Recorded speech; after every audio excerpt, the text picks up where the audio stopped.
Hoje nós falaremos sobre o encontro do Ayano Koji com o seu pai nesse 10º episódio de Class 1 of the Elite Season 2. Vem comigo para ver tudo o que aconteceu nesse episódio e o que eu achei dele. Bora lá? E aí galera, meu nome é Gabriel Friso e você está no canal Sommelier de Animes. Antes de começar o vídeo, não se esqueça de deixar o like, de se inscrever no canal. Desde o último vídeo nós temos 9 inscritos novos no canal. Muito obrigado por todo o apoio de vocês. Caso você não seja inscrito, é muito fácil. É só você clicar nesse botãozinho vermelho de se inscrever. Não custa nada, é muito simples e muito rápido e você vai estar apoiando da melhor maneira possível o crescimento desse canal. Caso você já seja inscrito, também não se esqueça de ativar o sininho para não perder nenhuma notificação de vídeo novo, pois eu faço vídeo todas as terças e sábados às 15 horas, então se você curtiu o conteúdo aqui do canal, você não vai querer perder nenhum vídeo novo que eu for lançar aqui. Ativando esse sininho, você vai estar recebendo a notificação de todo vídeo novo que vai estar saindo aqui. E agora, sem mais delongas, vamos pro vídeo.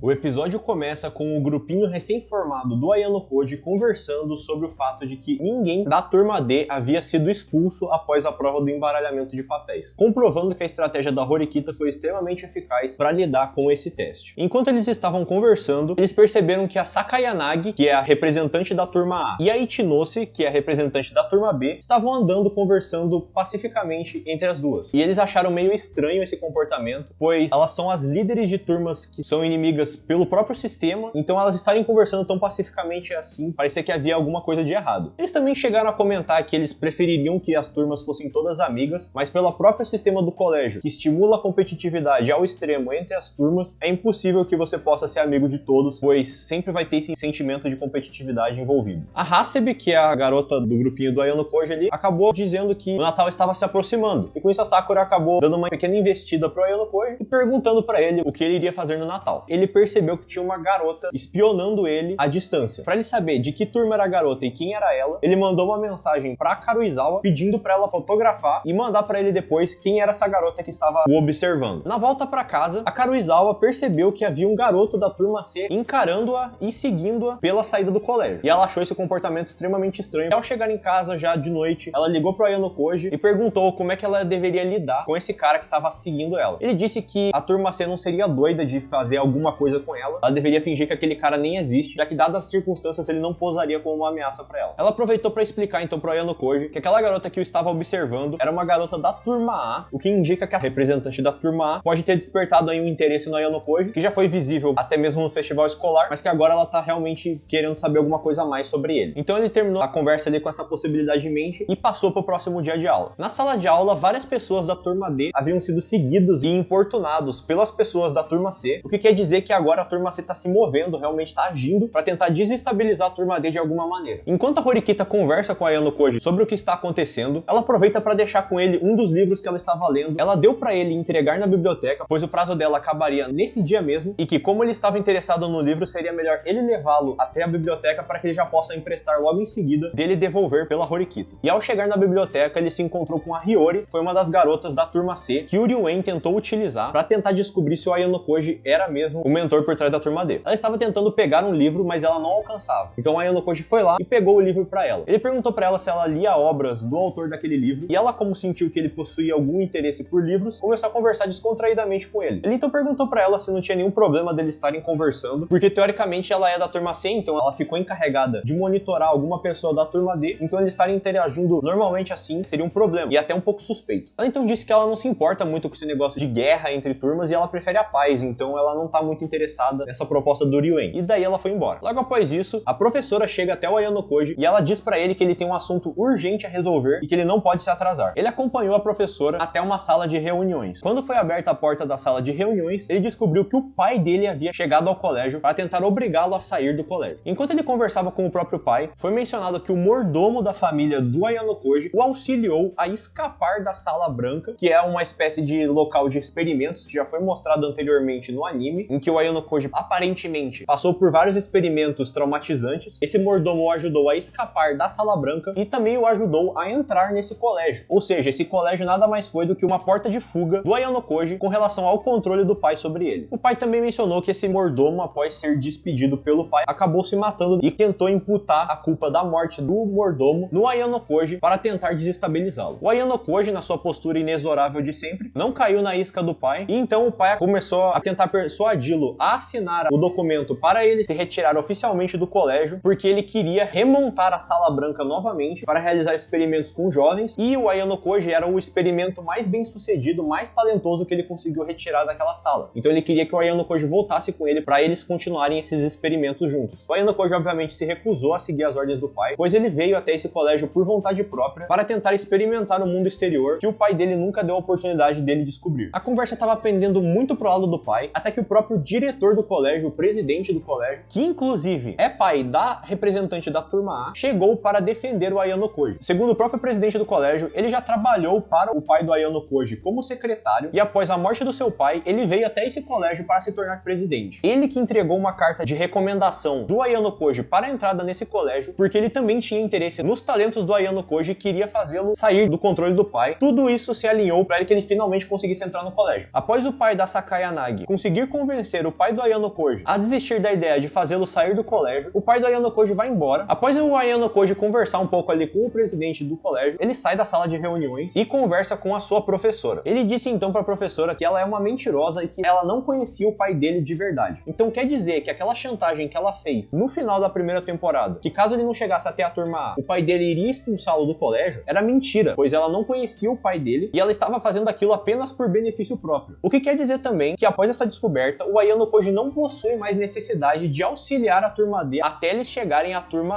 A. A professora admitiu que ela estava mentindo e o Ayano Koji finalmente então se sentiu livre dessa obrigação de alçar a turma D até a turma A, e pelo visto ele não vai mais fazer isso. Tanto que na noite desse mesmo dia, ele ligou até a Karuizawa e cortou todas as relações que ele tinha com ela, visto que agora que ele não precisa mais de peões para alavancar a turma D, ele vai ficar bem de boa na dele e deixar a turma D por conta da Horikita e do Hirata. O que quer dizer que a troca de favores que ele tinha com a Karuizawa chegou a um fim, pois ele pediu que ela ajudasse ele nas empreitadas dele, mas essas empreitadas não são mais necessárias, uma vez que ele não possui mais o risco de ser expulso do colégio caso ele não colaborasse com a professora. E agora ele também não tem mais nenhuma obrigação de seguir ordens da própria professora dele. E aí acabou esse 10º episódio de Class 1 of the Elite. Bora agora porque eu achei do episódio. Finalmente nos foi explicado um pouco sobre o backstory do Ayano Koji, que permaneceu uma grande incógnita pra gente até agora. A única coisa que a gente tinha eram apenas alguns flashbacks sobre o Ayano Koji criança, naquela sala branca que foi mencionada nesse episódio, que parece realmente ser um experimento do pai do Ayano Koji para selecionar crianças com talento suficiente para servirem a ele. Tanto que ele até tratava o Ayano Koji como uma posse. Ele mesmo falou que o Ayano Koji foi a melhor posse que ele teve, até que todo esse complô fosse feito para que o Ayano Koji entrasse no colégio. Então até o presidente do colégio admitiu que ele pessoalmente escolheu aprovar o Ayano Koji, não só para ele fugir do controle do pai, como também para ter um talento como o dele à disposição do próprio colégio dele. Então deu para ver que as origens do Ayano Koji são bem complicadas, mas que ainda tem muita coisa para ser revelada pra gente. Nesse episódio foi só nos dado um pequeno preview do que realmente vai vir pela frente do backstory do Ayano Koji. Chega até a ser engraçado, porque o Ayano Koji parece ser muito um Sigma Male, tanto que nesse final de episódio ele não demonstrou nem um pingo de sentimento, nem ressentimento de ter cortado as relações com a Karuizawa. Eu não sei como é que ele consegue arrumar tanta mulher pra ficar afim dele, não sei como é que elas conseguem se encantar pelo carisma de pão que ele tem. Bom, a gente vai ter que ver como é que o Ayano Koji vai decidir levar a vida colegial daqui pra frente, pois até agora ele estava pensando em ajudar a turma D justamente por causa que a professora havia coagido ele a fazê-lo, mas como ele não tem mais essa obrigação, dá pra ver que ele não vai ser altruísta por livre e espontânea vontade de ajudar a turma D sem ter nada em troca. A gente já teve uma pequena amostra de como que vai ser a turma D sendo comandada pela Horikita e pelo Hirata, pois o Ayano Koji resolveu não se envolver muito nesse último teste que ocorreu, em que a Kushida perdeu miseravelmente. Então vai ser bem interessante ver daqui pra frente o Ayano Koji um pouco mais livre de opções pra realizar e não ficar sempre nesses jogos mentais com o objetivo de elevar a turma D. Pode ser que agora ele mude um pouco a maneira dele de realizar as coisas, mas foi bom que a gente consiga ter pelo menos uma amostra do que o Ayano Koji é, pois até agora foi nos mostrado muito pouco e já tem 2 temporadas de anime, creio eu que já tava um pouco na hora de mostrar um pouco mais do passado dele. Com essa revelação que o presidente da instituição desse colégio é o pai da representante da turma A, e ver que a representante da turma A tem certo interesse pelo Ayano Koji, é algo que levanta bastante dúvida. Então a gente também vai ter que ver daqui pra frente como é que vai ser essa relação dele com a turma A e especificamente com a representante da turma A, agora que ele sabe que ele tem mais relação com isso do que ele pensava que tinha. Tem esse rolo pra resolver com a turma C. De certa maneira, a turma C não vai parar até que o Ryuen seja posto em seu devido lugar, e caso ele realmente faça algo com a Karuizawa, como ele mencionou no final do episódio 9, creio eu que o Ayano Koji vai fazer o Ryuen pagar pelo que ele disse e dessa vez finalmente neutralizar a turma C C como um todo, já que todos estão sendo coagidos pelo Ryuen justamente por causa da sua violência e não necessariamente porque eles querem ajudá-lo. Então, ao neutralizar o Ryuen, o Ayano Koji também estaria neutralizando a Turma C como um todo, pois sem a presença e a influência dele, a Turma C parece uma turma bem amistosa, que nem a Turma B e a Turma A. E eu acho que é isso por hoje. E esse foi o vídeo, galera. Eu espero que vocês tenham gostado. Comentem o que vocês acharam do episódio aqui na aba dos comentários. Eu estarei respondendo vocês na medida do possível. Então sinta-se à vontade para comentar o que você quiser aqui na aba, pois eu vou estar interagindo com vocês, pode ter certeza. Eu espero vocês no próximo vídeo. Fui, galera! Valeu!